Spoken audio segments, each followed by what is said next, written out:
Welcome back. Tom is over at the Resource Center today for another edition of Dollars and Cents. Today he's with their disability rep, Roy Rickstrew. Tom, what do we need to know?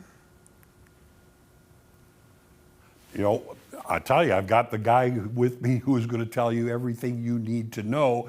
And of course, that's Roy Rickstrew. And as you can see, yourdisabilityrep.com. Okay, there's the QR code. We're going to show that again at the end of this interview. But these are some of the services that you provide. You have listed right here, Roy. That's correct. The most important takeaway from this slide is that we have same-day appointments. So every day I carve out a specific amount of time to talk to new clients and to have those same-day appointments. Maybe you've been putting this off. Give me a ring. We don't have to put it off any longer than today. Right. Now, of course, with Social Security disability, doctor enters into this whole thing, and you really need to know how that all works. That's correct. Today is actually Doctor's Day. That's the reason why we're doing a segment Salute to all the doctors. So today we're going to cover how it is that Social Security views your doctor's opinion. Okay, let's go into that then. Probably the most important thing here is that Social Security does not defer to your doctor. It doesn't matter how long you've seen that doctor or how well that doctor knows your condition. They don't give that doctor any kind of specific weight. They used to give controlling weight to some doctors. Right. Canceled that policy. They don't do it anymore. Your doctor's opinion is one, sometimes of many, in your file. Because they're going to find the people that they're going to, right? Well, that's correct in part, yes. So Yeah. Social Security a lot of times will send you out for a consultative examination.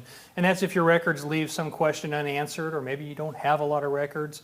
So Social Security uses this. And what's important to know about those doctor's reports is for the doctor to get paid to do the exam, they have to meet specific evaluation criteria. The report has to contain specific information, and the reports have to include tests that Social Security recognize.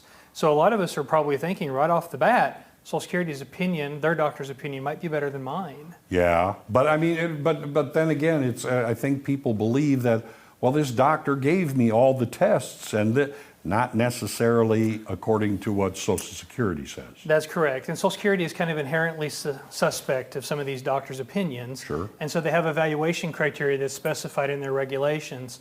One of those is if your doctor lends an opinion, Social Security is concerned about how well your doctor supports that opinion. Okay. So we have to have some objective findings. We have to cite references, if you will, so that they know Science. that the doctor's opinion.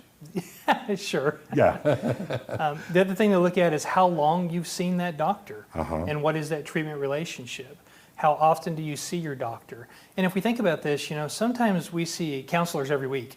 Other times you see the doctor once a year maybe. True. And so if the doctor says, you know, my client has unrelenting depression that bothers him day in and day out, but you only see the doctor once a year, we don't really have much of a gauge of what 11 months of the year may look like, right? All those times between doctor's visits. Yes. Social Security also looks at the degree of specialization and the credentials of the doctor. Well, you would hope. So interestingly enough, here recently, Social Security had a case evaluated by a doctor who was actually a gynecologist who commented on my client's knee condition.